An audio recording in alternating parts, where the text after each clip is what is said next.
Imagine a world where technology unites us in our diversity rather than dividing us. A world where we craft products that empowers everyone, regardless of their abilities, circumstances, and background. And I ask you to imagine this because I think for too long we have designed for the majority and overlooked the margins.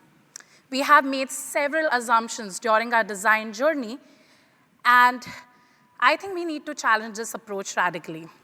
We have considered exclusion to be a user flaw rather than the design flaw.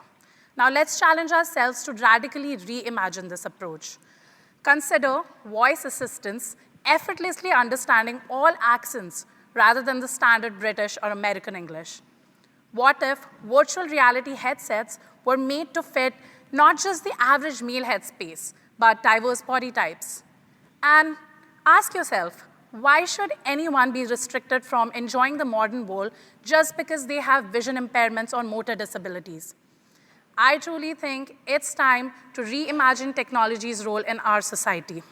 So let's talk about how inclusive design thinking can turn technology into a unifying force and help us take a step towards creating a world where technology truly brings out the best in humanity. So, good morning, everyone. My name is Ruchira Pokhriyal. I'm an incident responder at AWS, and I'm so pleased to be talking to all of you here today. I am a neurodivergent individual and a member of the LGBTQIA+ community. I am also an ethnic minority. Outside of work, I'm really proud to be associated with Breaking Barriers Women in Cybersecurity, which is a nonprofit that's dedicated to empowering women in technology with a special focus on cybersecurity. I also lead the Women in Cybersecurity, or WISIS, Colors of Inclusion affiliate, which provides a safe and supportive space for people of historically marginalized communities and help them thrive as cybersecurity leaders, while also having a special focus on the values of diversity and inclusion in the world of tech. Now, my intersectionality has truly given me a powerful insight into connecting with diverse communities. And I have witnessed firsthand how inclusivity and inclusive design thinking brings together diverse and powerful teams to create atmospheres and environments where everybody feels empowered to share their identities and ideas. Hi, everyone. Good morning. I'm Girija Rao, and I lead card customer servicing platforms at Capital One. And I also am actively involved in a number of diversity, inclusion, and belonging initiatives. I'm so happy to be here today with Ruchira and with all of you to talk about this important topic. I have many years of experience in the tech industry, as well as the perspective of being a woman in tech. One of the foundational experiences I've had is the opportunity to live in several countries while growing up, as well as the good fortune to travel to many other countries. This has given me a deep appreciation for the richness and value of the diversity in our world. My husband and I are also proud adoptive parents of a daughter who's now in college, and that too has been a very enriching life experience. And I actually have to thank my daughter because she was home from college for Thanksgiving break, so she got to hear this presentation and she had many helpful suggestions. All right, so now that all of you know us a little better, let's get right into it. What is inclusive design thinking? So inclusive design thinking refers to designing products, services, and environments that consider the diverse need of users. And in very simple terms, it's about creating products and solutions that help everyone. But to do it right, we have to consider three key principles. The first one being inclusive language and imagery. Inclusive design thinking is about choosing language and images that reflect the true diversity of users that utilize your products. This means avoiding stereotypes, staying away from ableist or other exclusionary terminologies, and allowing people to self-identify. The next key principle is recognizing diversity. Inclusive design thinking is truly about recognizing that there is no such thing as this mythical average user. There is immense diversity in any population, and we should be able to accept the richness in human complexity. As designers, we must constantly challenge ourselves and challenge the notion of this quote-unquote normal user that oversimplifies humanity. And the next key principle is keeping user at the heart of your design process, which means talking to actual users, having candid conversation with real users, understanding their struggles, their delight, and letting their lived experiences be your North Star in your design process.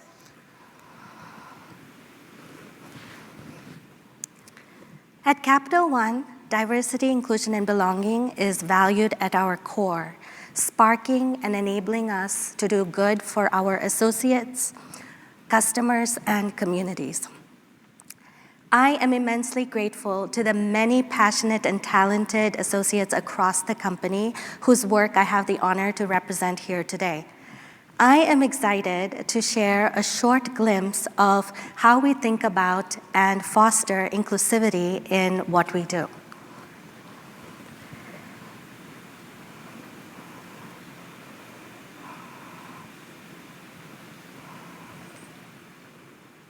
I think the audio is not playing.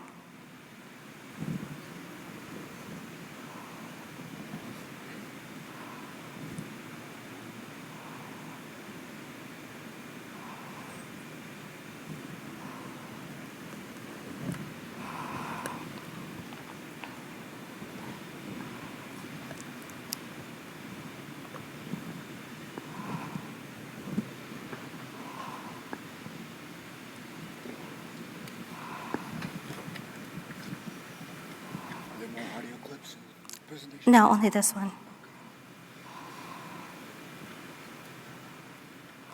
Bear with us. We'll replay the video.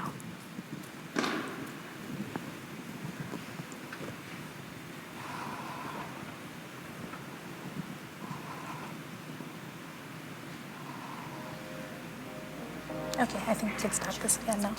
Let's go back in. Okay. Okay, so let's start this again. Sorry about the technical issues, you guys. Let's see. All right, here we go.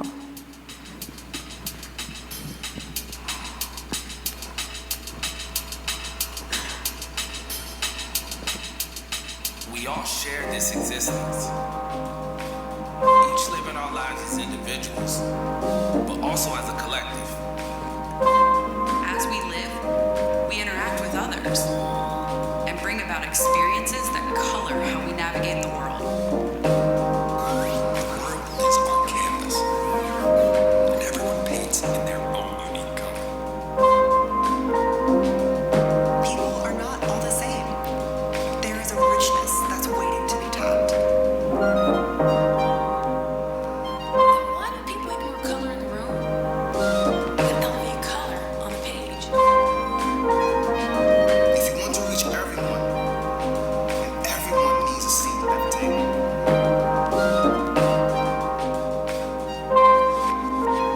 We as creatives are intentional about the details we put into our projects. We aim to be just as intentional about who is involved.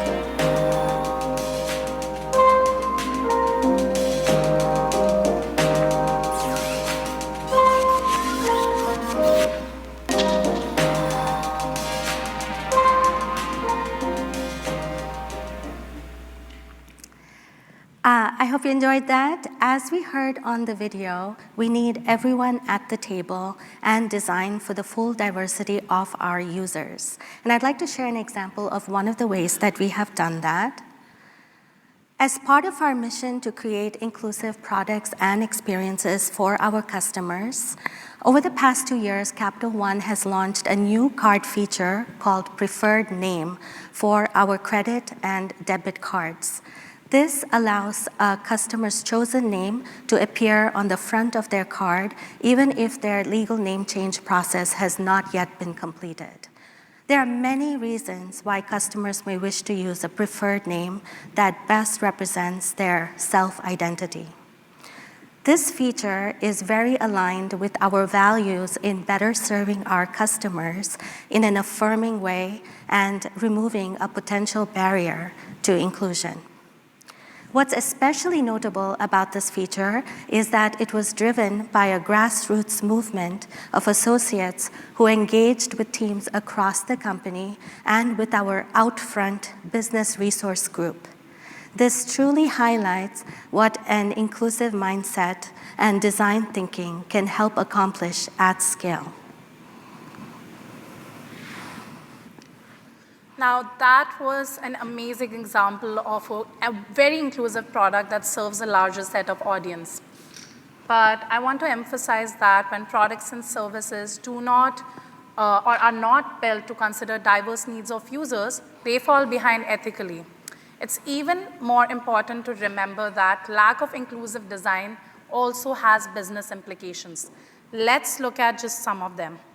The first challenge to lack of inclusive design would be missed market opportunities. So it's safe to say that when your products are not inclusive, they are only usable to a smaller set of audience. And this focus on narrow diversity means missed market opportunities for your business. Companies that design for this mythical average user that we talked about earlier, rather than embracing humanity's richness, fail to capture emerging audiences and also new sources of revenues. The next challenge to lack of inclusive design thinking is exclusionary practices.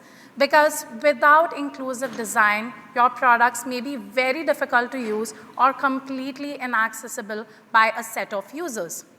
When products are not inclusively designed, your customers would feel alienated, not anticipated, not valued, or not even considered during the design process, which would naturally make them feel excluded. And finally, the last but most important challenge of lack of design thinking is decreased user engagement, because lack of inclusion in your products erodes user trust. Your consumers want to feel catered to. Your consumers want to feel valued. And when they don't see a commitment to inclusivity in your products, they move towards brands or organizations that are more attuned to inclusive design thinking. So the bottom line here is that the ethical and business use cases to inclusive design thinking are very powerfully intertwined. So practicing inclusive design is not just a nice thing to do, it's the smart thing to do. On the other hand, organizations who do make inclusive products and who do think about inclusive designs while developing their solutions, position themselves to thrive well into the future and also create a reputation of equity and understanding. I'd like to next share with you a case study of how we approached our Inclusive Language in Tech initiative at Capital One. This was important to us because language forms the foundation of our connection with each other. It is critical to how we engage with everyone and everything, including how we apply for jobs, how we work, how we lead, and how we are perceived. Examples of non-inclusive language include dominant practices, ageist, ableist, cultural, and gendered words. So this has been a multi-year journey for us, starting at the end of 2020. And we took a two-pronged tactical and cultural approach. And this framework is very important because you need tactical actions to anchor the work that you do. Otherwise, it can seem very vague and undefined. And you also need the cultural approach to achieve sustainable change.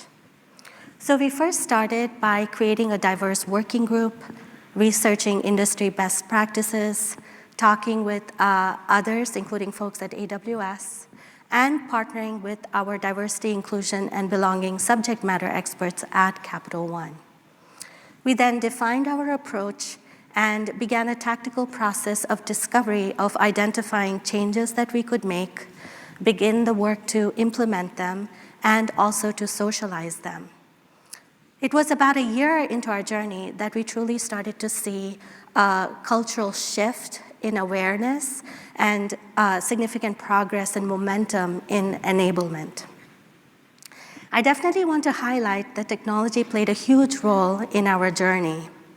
Through hackathons, teams launched an opt-in inclusive language Slack bot and a GitHub repo scanner. The use of main branch was enabled in GitHub and our whole pipeline. Notifications were implemented in Confluence and in GitHub pages. And updates were made to architecture standards and to inclusive design guidelines. Volunteers also hosted workshops to help teams update their code. And this was all through organic adoption.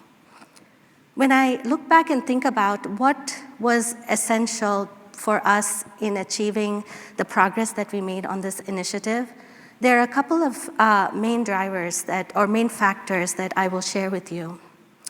First, socialization in many forums, big and small. This was critical in creating awareness and starting that dialogue.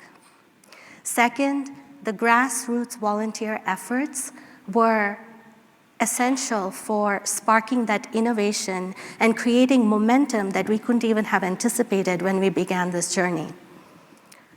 Third, executive sponsorship. We had the support of our Tech, Diversity, Inclusion, and Belonging Council.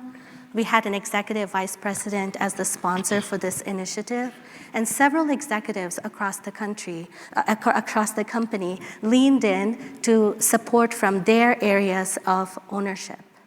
And finally, partnership with teams across the company. For example, we partnered with HR to revamp our job titles and eliminate the use of the word master. And this change impacted over 1,600 associates. So where we are today is we are continuing to sustain what we have implemented and expanding to address other areas.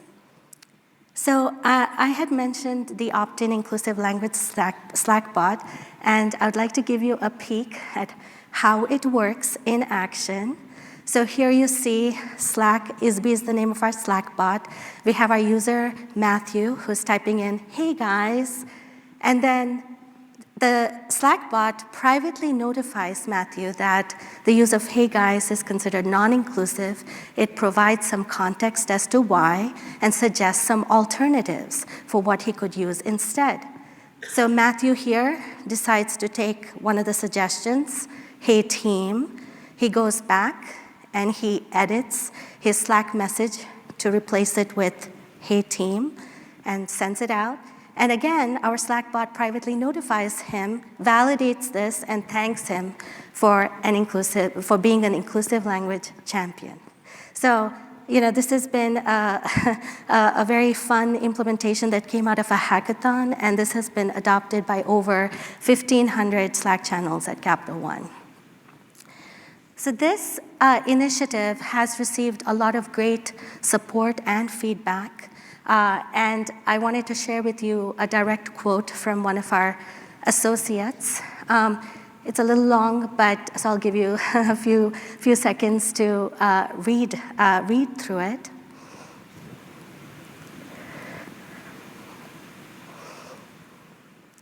And the reason that I really especially like this quote is because it references the fact that language is a living thing that is continually evolving.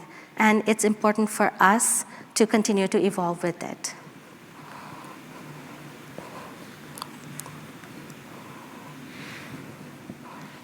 Okay, because we are talking about inclusive language, I'd like to share a couple examples with you.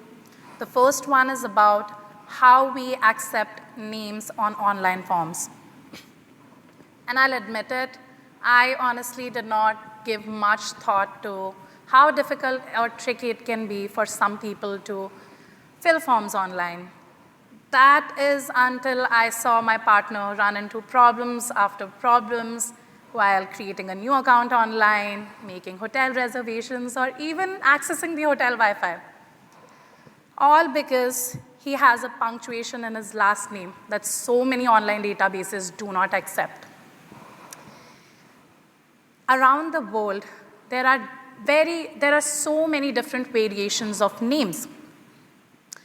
And character limits and ban on special characters may cause people with culturally diverse naming standards feel excluded. Some people have a last name which is only 2 to 3 character longs. Some people don't have a middle name. I don't have a middle name.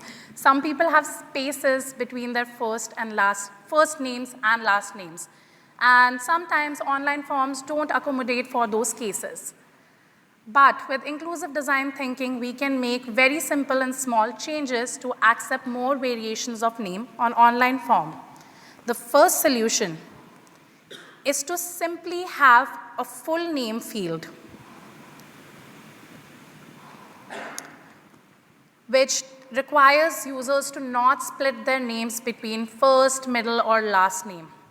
And another solution that we can have is having a preferred name field as an optional field on online form. This will help people self-identify and include any special characters that they have in their authentic name. The bottom line here is to understand that globally, different naming standards are present across different cultures, and online forms should be created to be culturally inclusive.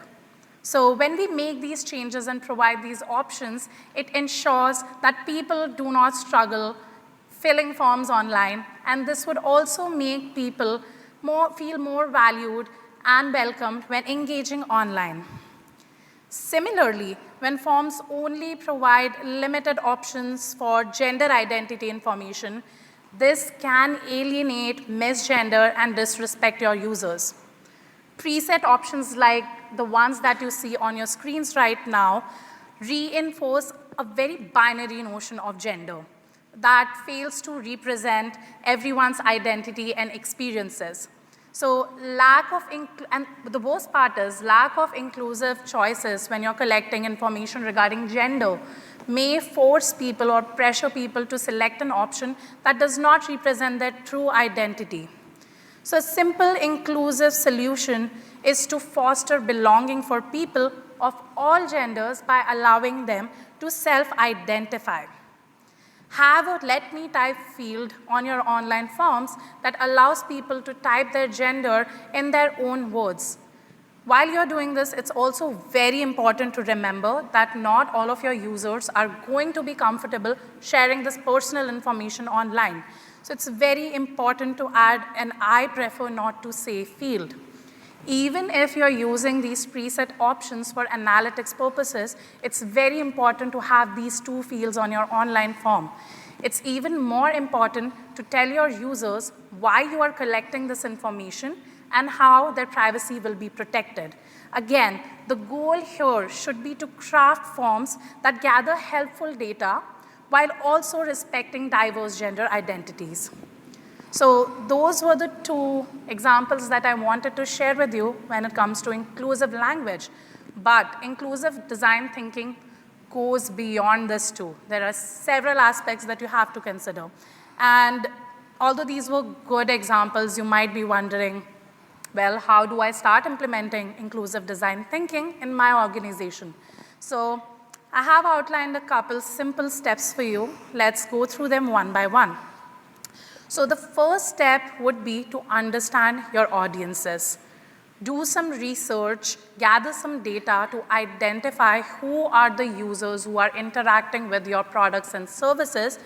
Also try to identify who are the people that you are trying to reach. Who is your audience? And then encourage your team members, people in your design and development teams, to immerse themselves in the real experiences of these diverse users. When your team members understand on a deeper level what the audience wants, they'll be able to create better products and inclusive products right from the design process. Now, the next natural step would be to start building some customized inclusive guidelines that align with industry standards, but that they are also tailored to your specific business needs. And how would you effectively build these customized inclusive guidelines? That is through cross-functional collaboration. It is more impactful to build with diverse people rather than trying to build for them all by yourself.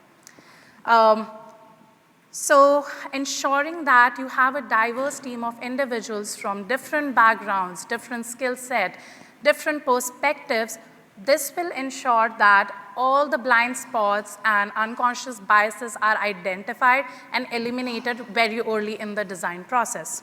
Now, one way to make it more impactful is to do it through inclusive hackathons. Girija talked about this a little bit earlier in Capital One's Inclusive Language Initiative. So for those of you who don't know what this means, an inclusive hackathon in terms of inclusive design thinking is about bringing people from diverse backgrounds, abilities, perspectives together, and these people will sit together and challenge the notion of lack of inclusive design. It is about generating innovative prototypes that cater to diverse needs of users. Once you have it done, I'd also like to mention that it's important to encourage open dialogue when you're doing these inclusive hackathons and create an environment where people from these diverse backgrounds feel good about sharing their ideas with you. The next step that you should take is to implement a feedback loop. You can implement a feedback loop either via surveys or questionnaires, and this would ensure that people who are interacting with your products and people who are interacting with your inclusive guidelines are able to reach you directly and tell them how they feel about it. Then, using this feedback, you will be able to regularly update your guidelines. I want to stress on the fact that your inclusive design documents should not be static. These should be updated regularly based on the user feedback that you gather, based on changes in societal understanding, and based on evolving technology. Now, the purpose behind discussing all these steps is to establish a framework that will guide your design process. And when you follow these steps, you will reap the benefits of enhanced user experience, legal compliance, cost savings in the future, and you will create a more equitable and just environment for your users. As Ruchira shared, it is essential to have standards and guidelines for all designers and developers to follow.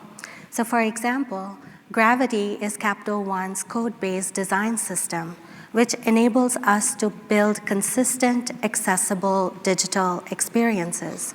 And when you go to the Gravity site, you'll see there standards for inclusive language, like we were talking about earlier, as well as design guidelines for different types of accessibility, whether it is content accessibility, visual accessibility, or interaction accessibility.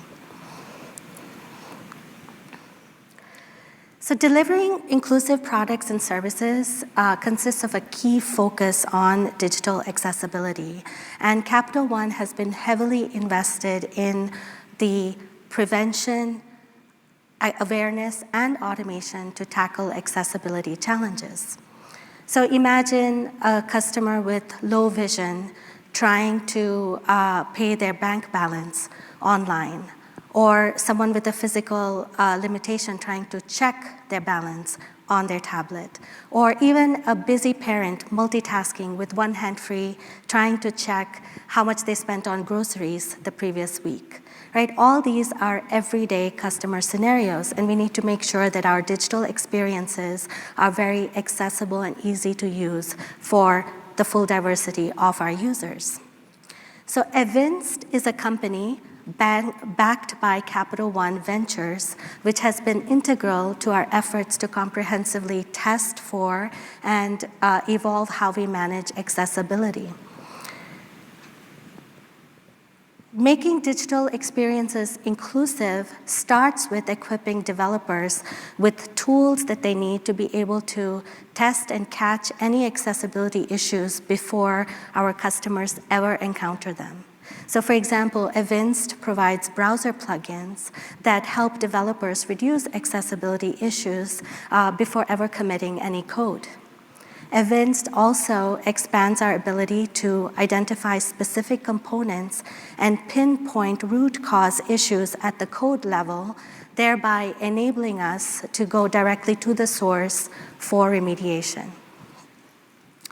So as you can see, we are front and center focused on accessibility for all, and we're very proactive in the conversation. We strive to leverage our expertise to build more inclusive communities. And one of the ways in which we have done this is by offering Braille and high contrast cards in service of our sight-impaired customers. So for those who might not be aware, customers requiring the use of Braille have long had the inconvenience of needing to carry 2 cards for every credit or debit card that they have. One, a Braille card, and then the other, a functioning card with the standard numbers and letters. So about 2 years ago, Capital One launched a fully functioning Braille card for our branded and small business cards, thereby empowering our customers and creating a parity experience. And this is being rolled out to our other cards as well.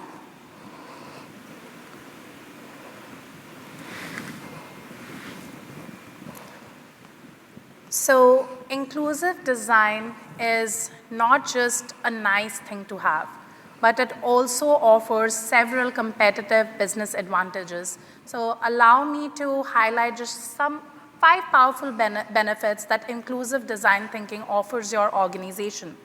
The first one is innovation, because by considering diverse user needs, organizations are more likely to build more inclusive products that are more adaptive and are future-proof, and they can withstand the evolving market. The next benefit of inclusive design is that it helps you expand your market reach by making products more accessible and appealing to a wider set of audiences.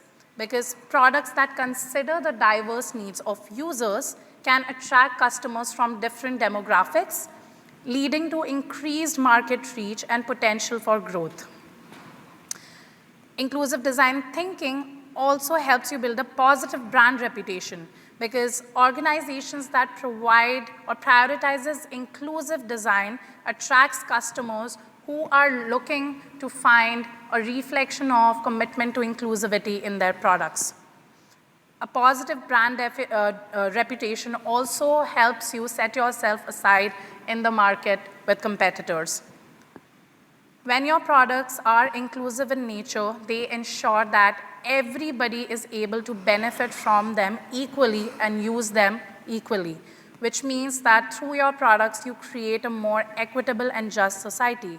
And last but not the least, inclusive design thinking creates a positive social impact by addressing the needs of underrepresented or marginalized communities.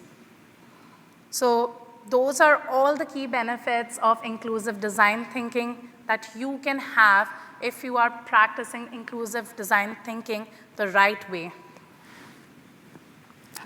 So inclusive design thinking doesn't just happen automatically. It requires a very intentional cultural shift. For example, we have several diversity, inclusion, and belonging principles deeply embedded in our experience design, and you see them listed here. And I will highlight 3 of them in particular. First, champion inclusive experiences means that we advocate for all users regardless of their backgrounds or abilities. And we intentionally incorporate inclusive design practices to create solutions that are welcoming and accessible for all. The second one I'll highlight is stand for equity. This means that we create fair systems that ensure that we are providing growth opportunities to everyone. And then the last one I'll highlight here is elevate diverse voices. which means that we listen, lift up, and support unheard voices in our design. Our decisions are stronger because we incorporate diverse perspectives.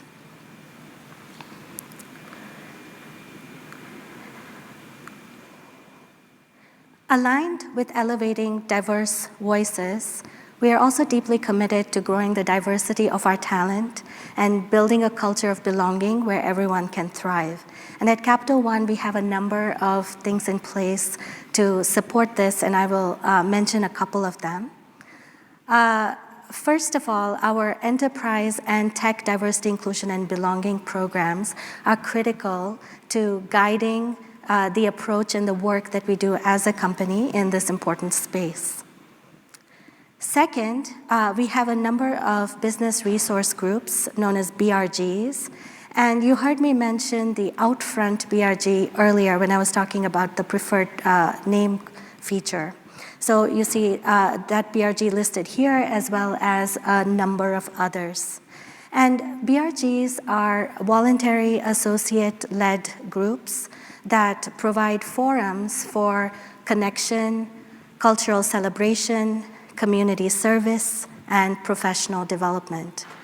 These BRGs enrich our culture of belonging and deepen our understanding of diversity across people and experiences.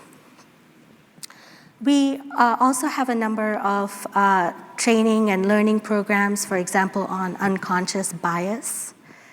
And then finally, I really want to highlight that we have an annual Intersectionality Symposium, which is a forum for important perspectives. Intersectionality is defined as the interconnected nature of social categorizations such as race, class, and gender, which can create overlapping and interdependent systems of discrimination or disadvantage. And this term was coined by Kimberly Crenshaw, who used it to describe the experience of Black women who may face both sexism and racism. And it's really important to hear the personal stories of intersectional experiences. And Ruchira, we'd like to hear your story. Thank you, Girija. So, like I mentioned earlier, I proudly wear the labels of being neurodivergent, queer, and a woman of color. A convergence of identities that makes me a multiple minority. Now, being a multiple minority is like navigating through a tapestry of diverse experiences. So I want to take some time to dive into the heart of inclusive design thinking from the perspective of a multiple minority with very simple examples. And my first focal point is, like Girija mentioned, understanding intersectionality. So imagine people are like a mix of colors, each representing an aspect of who they are. It could be red for their races, yellow for their gender, pink for their neurodivergence. Now, imagine all these colors come together and overlap and paint the area where these colors come together. That is intersectionality. So inclusive design means understanding how these colors, or in our cases, identities, come together and impact a person's personal experiences. Now, in the digital world, for example, a website can be designed to not only consider a person's visual or motor abilities, but can also be designed to include their language preferences. This way, the design is thoughtful and helpful for people who have these intersectionalities. The next thing I want to focus on is inclusive representation. So representation is like having different superheroes in the comic world. We know that every superhero has a unique story. They all have their superpowers and strengths.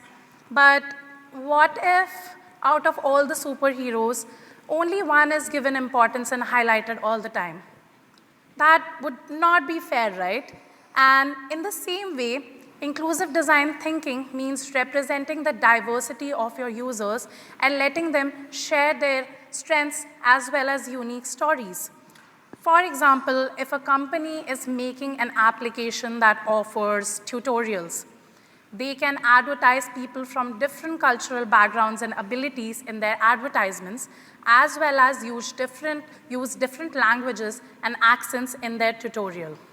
When your users see themselves reflected in their products, it makes them feel valued, and they will also have some role models to look up to. And lastly, inclusive design thinking to me means enhancing user experience and building trust. So let's consider a playground where people of different abilities are allowed to play. Enhancing user experience in terms of inclusive design thinking means ensuring that there are swings for people who like to swing, shaded areas for people who are sensitive to sunlight, and shaded areas for people who are sensitive to sunlight, and ramps for people who use wheelchairs. And in the digital world, enhancing user experience in terms of building trust would mean that you allow users to have choices within your applications. For example, video captions are not just useful for people who are in a noisy atmosphere, but also useful for people who are hard of hearing.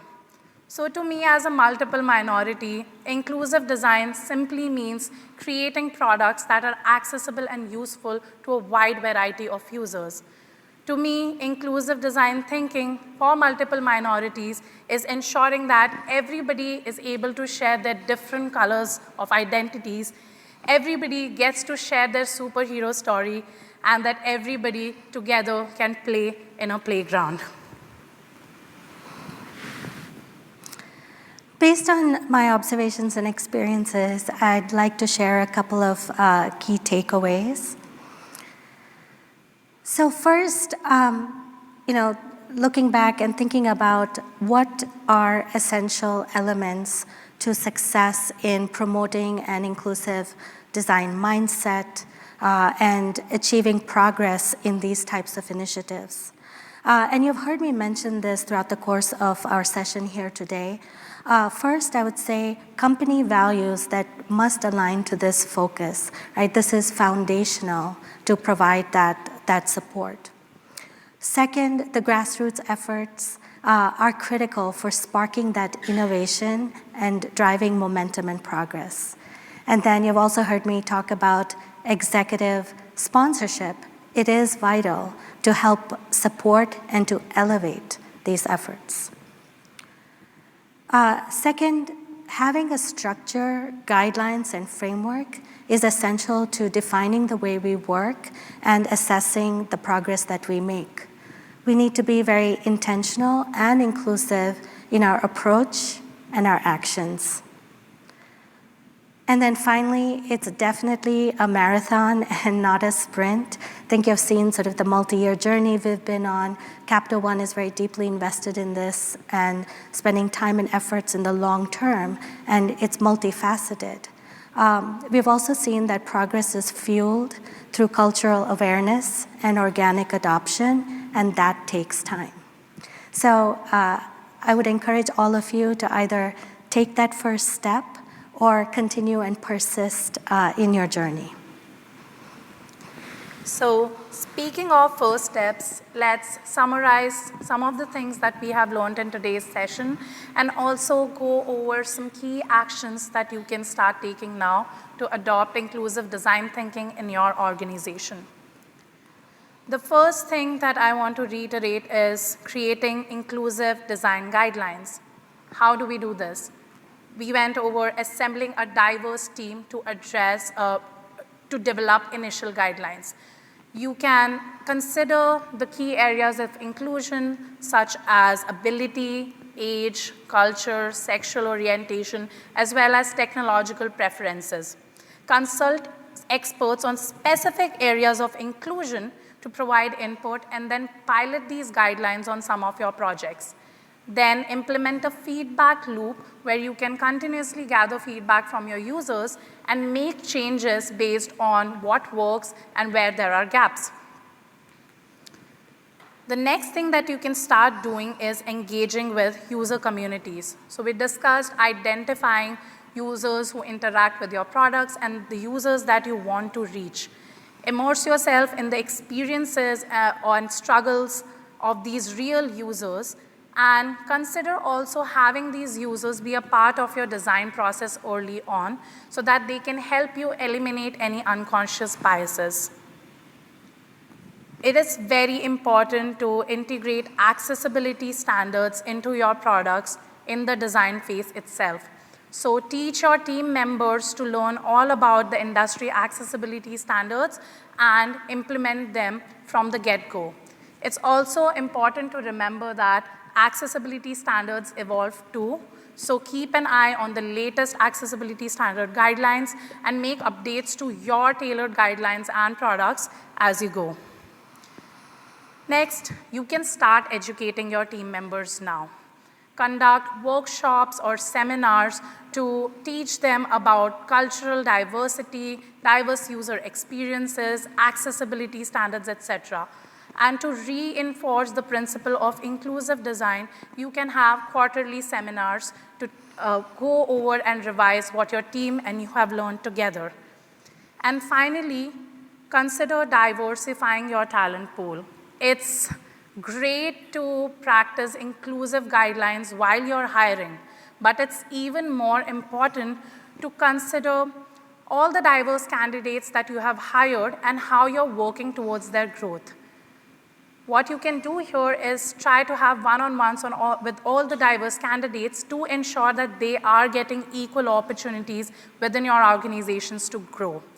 Address any biases in promotion or performance evaluation processes. So those were all the key action items that you can start taking now in your organization and make a real change. And as we conclude this session, let's draw inspiration from the products that Capital One has designed and understand that diversity is not just a checkbox that we want to fill. It's a wellspring of innovation.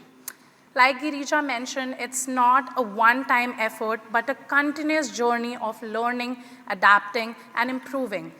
And as we design for accessibility, diverse user needs, and cultural nuances, know that we aren't just creating products, we are shaping a more equitable and empathetic world. So thank you everyone for attending this session with us today. We really hope that you learned some valuable skills here. And if you'd like to talk more about inclusive design thinking, you can either meet us outside after this session or even connect with Girija and I on our LinkedIns. Our QR code's on the screen right now, so take some time to take a screenshot or scan them. And please remember to also complete the session survey in your mobile app. Thank you so much, all of you, and we hope that you all have a great rest of your day. Thank you all for being with us here today. We appreciate it.